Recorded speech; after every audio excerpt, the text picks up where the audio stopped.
Oh my god, I'm actually oof, guys, now I'm starting to get even bad juju feelings from this cover art. So, look what decided to show up a little early, which I don't know if that was some kind of precedent or little failsafe that Best Buy decided to cook up in an effort to not get another complaint. But Marvel Studios' Spider-Man No Way Home finally arrives on physical home media. I know it's been out on digital for quite some time now, but now we're finally getting the Spider-Man No Way Home Blu-ray 4K discs. And of course, Best Buy is going to have their own exclusive Steelbook. And I'm going to be unwrapping?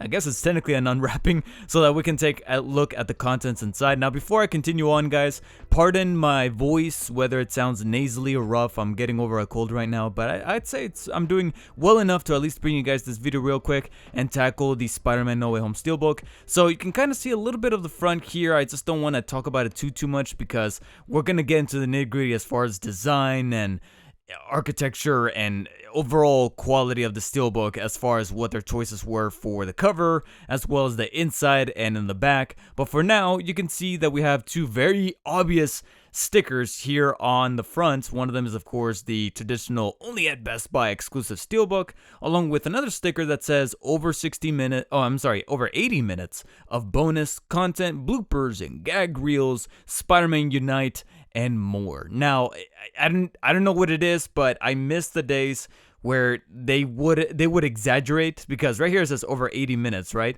Back in the day, I don't know if any of you guys remember, they would always try to inflate the amount of special features there were on a DVD or Blu-ray by saying over 10 hours, over 12 hours.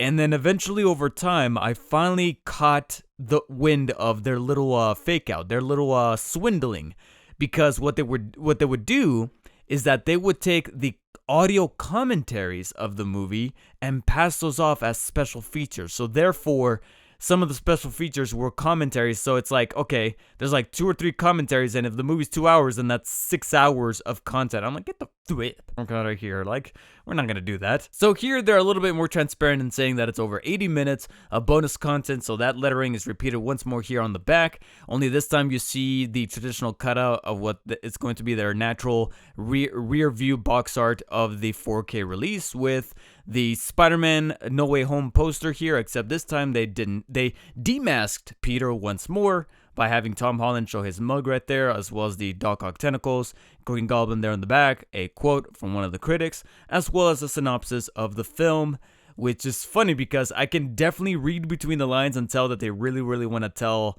exactly what goes down there at the end, since the special features already kind of ruined that. But if you're one of the 2 or 3 people that have not seen this movie and have gotten it spoiled, I mean, it's kind of your fault at this point. Then at the bottom, you just have the traditional HDR 4K specs and the credits for the film, yada yada. So without further ado, let's go ahead and start unwrapping. It's gonna take a while for me to get used to that. Unwrapping, not unboxing, but unwrapping the Steelbook. And I'm still quite fascinated by the fact that they were able to deliver this earlier than anticipated. I had a whole another video set up for today, but this thing arrived early and I was like, you know what? All right, let's do No Way Home. Let's do the No Way Home Steelbook. And then whatever video I had planned for today, we will then tackle that on another occasion. So let me go ahead and remove the cellophane, and I can already tell one of my preferred little details coming right out of the gate is going to be a matte finish. So that's pretty good to not only see, but feel, rather. But there you have it. And then upon opening it, we can go ahead and remove the little insert that Best Buy always likes to throw in with their Steelbook. So this is kind of like the paper insert that wraps around either the top or the bottom, depending on the manufacturing or development of the Steelbook.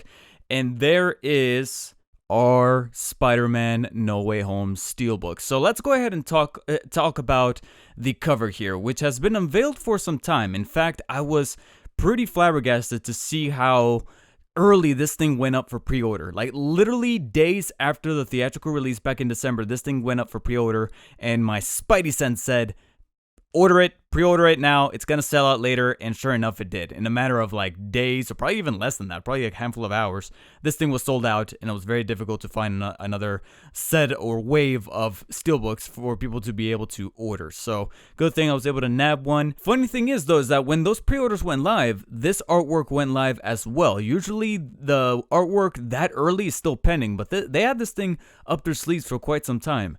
And frankly, it's really, really good. I do like the Drew Struzan art style to it, as far as how it looks kind of hand painted. It looks like a actually handmade from bottom to top poster developed for No Way Home. It doesn't feel like a Photoshop job. It doesn't feel like something that was just plastered together and thrown onto the steelbook just for the sake of getting something out there.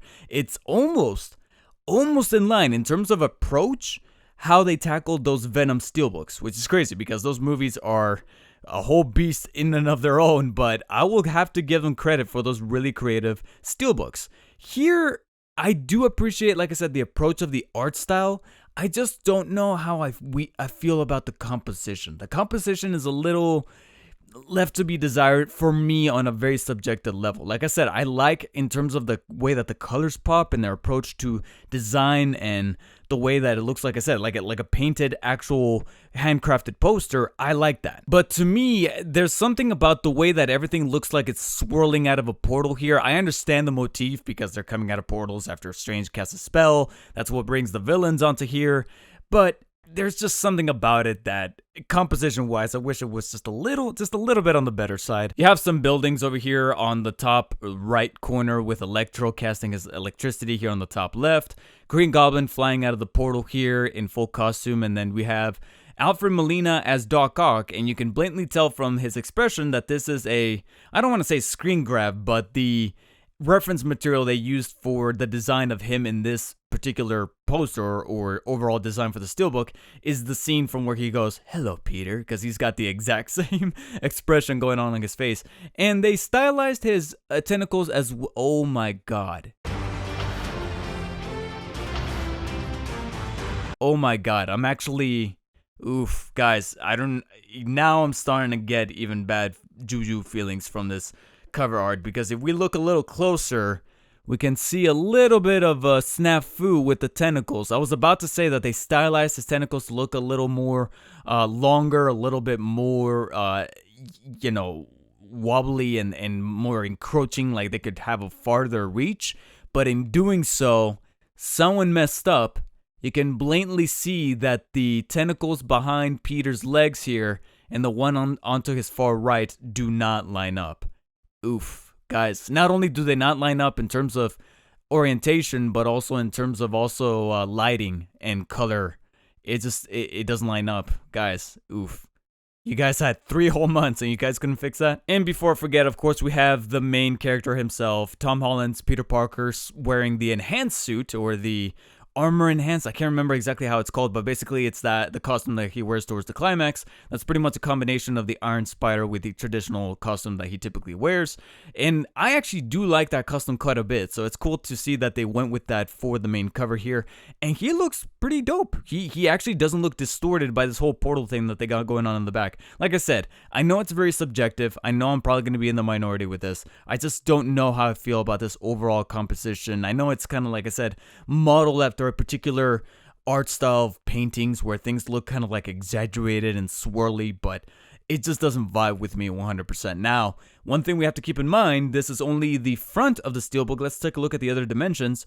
On the spine, we do have the title of the film right there, Spider-Man No Way Home, with the art style kind of bleeding on over here from the front. And then as we flip it to the back, something that we have not seen up until this point is Doctor Strange, and Strange himself actually looks kind of neat here. Again, they still go for that painting style kind of aesthetic to his overall look, almost like a concept art sort of thing, but he actually looks pretty dope. He doesn't look exaggerated, he doesn't look bewildering or anything, and he looks pretty badass if I do say so myself. Trying to cast a spell warding off Doc Ock, of course it's a little misleading considering that he doesn't really go up against the Sinister Six in his own capacity. He's stuck in a canyon somewhere during that time in the film.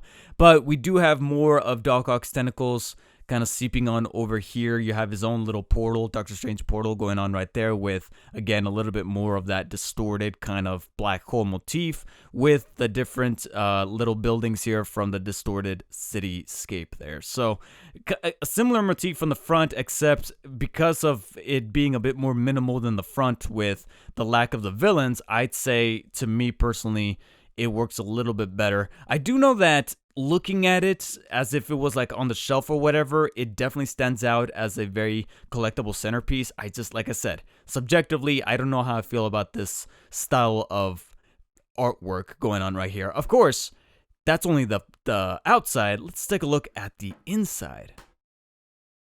Oh no, you're gonna leave my discs? Oh my god. So minus the little issue there with the disc, the 4K disc being loose and just hanging about, you have, of course, on the left, the code for Spider-Man No Way Home on digital. Go ahead and take a look at that code because I've already used it, so it doesn't really matter that much to me, audio slave.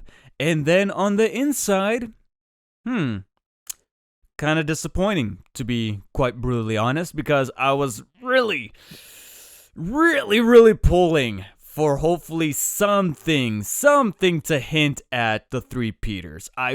You know what I was hoping for? I was hoping for, and again, spoilers for Spider-Man No Way Home in case you're one of the three people that haven't watched it, but I was hoping for that image. Shortly after Peter loses Aunt May and he's sulking on the roof and he gets consoled by Ned and MJ, his spider sense goes off, he looks up and he notices Toby and Andrew on that little spire up against the moonlight. I was praying that they would use that shot for the inside of the Steelbook, and instead we just have this kind of astral plane or multiversal kind of motif in terms of like the different portals and things that are probably remnants of the multiverse amongst Doctor Strange casting his spell. I gotta be honest, a little bit on the generic side. I do notice the threads of web kind of seeping on through and coming from the distance, so I do at least like that little detail, but there was a very good opportunity to again pay homage to the previous Spider-Man, and they didn't take it. It would have been a nice surprise to have just the outside center on the villains and center on Tom Holland's Spider-Man, whereas the middle would have had Toby and Andrew to some capacity, whether it be the shot that I was thinking about or that stencil cartoon, well, not stencil, but like that hand-drawn notebook kind of sketch portrait that they have of the two from the end credits, where you have like Andrew Garfield and you see half of his face on one side and then Tobey Maguire on the other with like half of their faces covered up by their respective masks. That would have been sick, and instead it's just this, to be honest. It's quite anticlimactic. And then the artwork on the discs themselves is nothing more than just the traditional promo art that Sony was pumping. You have the Doc Ock poster there from the theatrical marketing run for the 4K disc, and then you have Spidey with the multitude of buildings behind him from the IMAX poster for the Blu-ray. So they didn't really mess around too much with the discs. I don't really expect them to mess around with the artwork for the discs these days, but for the inside, come on, man, that still bugs me. So that really about does it for my unwrapping or unboxing of the Spider-Man No Way Home Steelbook. It's not a bad outing as far as the Steelbooks that they pumped out for the Tom Holland trilogy, but I gotta be honest, like I said, in terms of the composition from the outside, I'm a little subjectively in the minority, but I'll gladly take it if it means that they were at least a little bit more creative than they were on the inside. By comparison, that inside is downright almost terrible. There was just so much opportunity to really take advantage of the inclusion of Toby and Andrew. And I think at this point, they also need to be self-aware that, you know, everybody knows by this point, at least have fun with your Steelbook outing. Maybe they're withholding for a potential collection later on in the future with all three of the Tom Holland movies, and maybe in there they'll incorporate a little bit more of Toby and Andrew. But for the time being, this pretty much does it for the No Way Home Steelbook. Didn't want to spend too much time on it because it is just the one Steelbook. However, my next step is going to be to compare this guy versus not only the other two Steelbooks for the other two respective Tom Holland movies, Homecoming and Far From Home, but also virtually every Spider-Man related steelbook that I currently own, whether it be for the movies or even the video games. Or video game, because technically we only have the one as of right now. Here's to hoping that there's a really cool collector's edition that comes with the steelbook for the 2023 Marvel Spider-Man 2. Until then though, like I said, I'll be putting together a collection video of all these Spider-Man related steelbooks, so look out for that very soon. In the meantime though, check out this other Spider-Man related video showing up on screen right now, and as always, stay humble. I'll see you in the next one.